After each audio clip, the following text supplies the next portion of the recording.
Well, joining us to talk more on this is Dr. Samuel Okerinde, member Public Health Physician Association of Nigeria. Thank you for joining us on TVC Breakfast. Thank you for having me.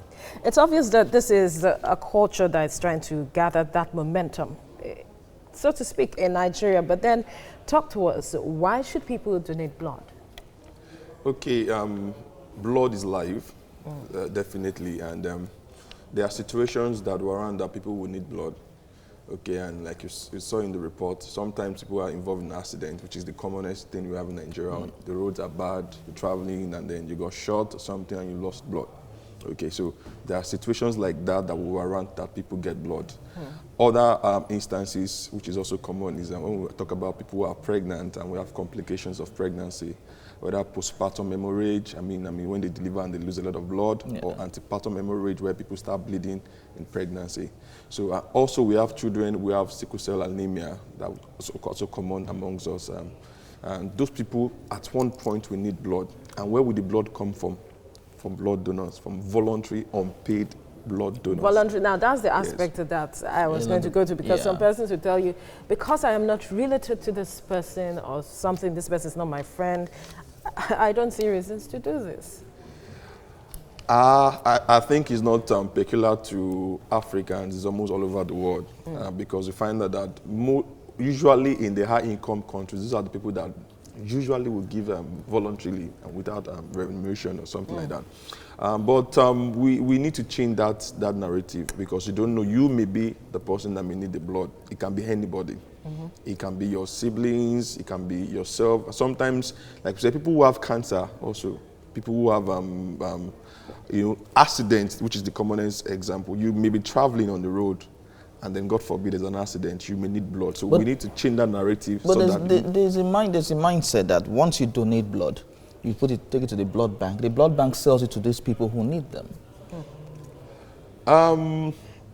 That's one of the issues that we have, and that's because also the blood is not enough. We don't really have more people donating voluntarily. And so there is limited blood, and once there is limited blood, of course, it's just law of demand and supply. Once there is less supply and there is demand, of course, there will be a need to pay for it. But if you have more people donating, if you even have excess blood than needed, then maybe by then you wouldn't really have to pay for it. So how regularly should people donate blood for those who want to voluntarily do this? Okay, so for those who want to voluntarily donate, which we encourage, WHO itself encourage that it should be 100% voluntary, and without remuneration. Okay, how often we look at within 3 months to 4 months, basically every 3 to 4 months. Yes, it takes about when you donate blood now, the plasma part of it takes between 24 hours or a day for the plasma, which is the water as part of the blood too. But the cellular part, which is the red cell and all that, it takes about 56 days to about 3 months for the cells to be replenished. So we'll say 3 to 4 months generally. That's the recommended days.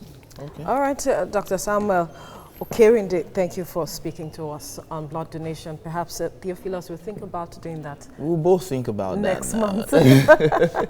All right, joining us now is Dr. Samuel Okerinde, member Public Health Physician Association of Nigeria. Thank you for joining us on TVC Breakfast. Thank you for having me. The World Health Organization set a target of achieving 100% voluntary, non-remunerated donation by 2020, which is this year. I wonder how far we have come or how we have fared with regards to this.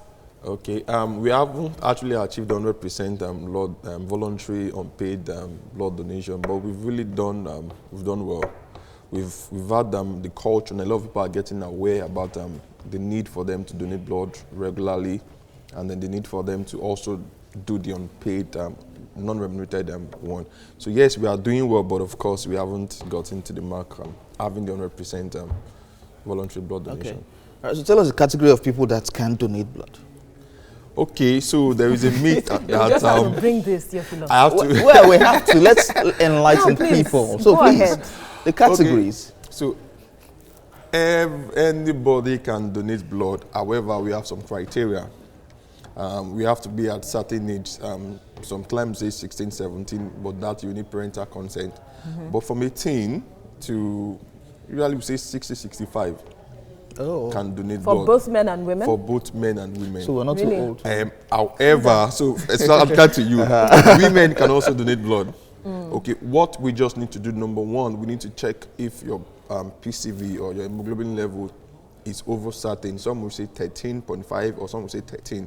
So once we check your PCV, irrespective of the fact that we know women do their monthly menstruation, once you want done, they check your PCV and it's over that time, yes, you can donate. No, because there is the myth that because women, have the monthly cycle, so because of that, they can't really donate as much as men.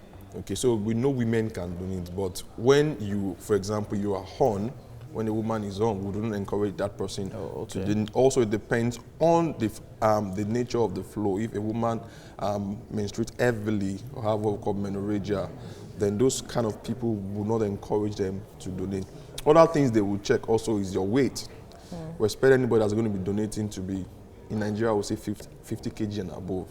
Oh, okay. And also your health status, we expect you to be fit.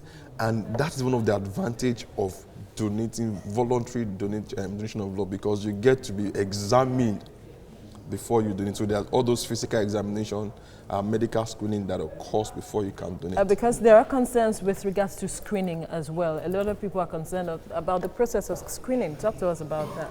Okay, so screening as regard donating or screening of the blood product, is that what you mean? Both. Okay, so yes, you'll be screened before you can donate blood. Like I said, one of those screenings is they will do your blood pressure to know that your BP is okay, it's not high, or it's not too low. Okay.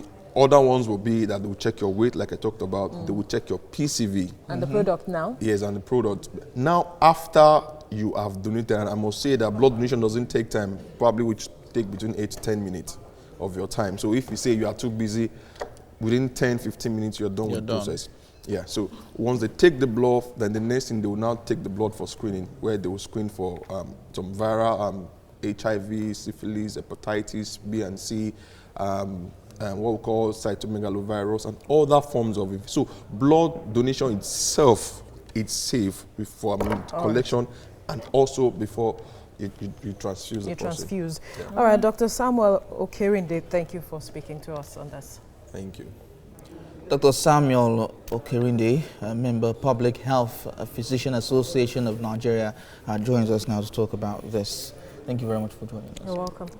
All right, so what's the philosophy behind NGO in this blood donation drive?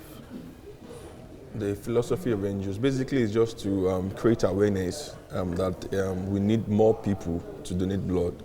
Like the WHO is also promoting that we have at least 100% voluntary, unpaid or unremunerated blood donors. So NGOs like Replo, like Sun Alliance Foundation, what we do basically is just to create awareness that it is better, it is always good, and blood donation is encouraged because of the benefit that is attached to blood donation. And so far, talk to us about the way Nigerians how receptive Nigerians have been towards this work by your NGO. Okay, if you looked at years ago, I'm talking about 5 years downward, a lot of Nigerians, once they hear blood donation, like, no, my blood, I don't have enough blood. But now, those narratives are changing. So more people are beginning to accept blood donation. I mean, we have a lot of especially newcomers into blood donation. So if you ask me overall, Nigerians are beginning to see that blood donation is safe, is healthy, and has benefit, unlike how it was years back. Although we have not gotten to that stage yet. That mark or the target that WHO set in terms of unpaid donation would achieve that in no distant time. Okay, so blood donation, you have like you said, the unpaid voluntary, you have the family replacement, which you have when you go to hospital and they say, okay, bring a relative to donate. Yeah. We have that, and then we have those who want to collect money before they donate. We still have those people, we still have quite a number of people wanting to collect money, and that's what we do not support. Family replacement is encouraged if you have someone that can donate. But what WHO wants basically is encouraging or advocating for is to have people voluntarily walk into a center and say, I want to donate. That is, so yeah, that one we still have a lot of work to do, but we're actually achieving it gradually. All All right. Thank you very much, Dr. Okerinde, for Yeah. talking to us. Thank you so much. Thank you.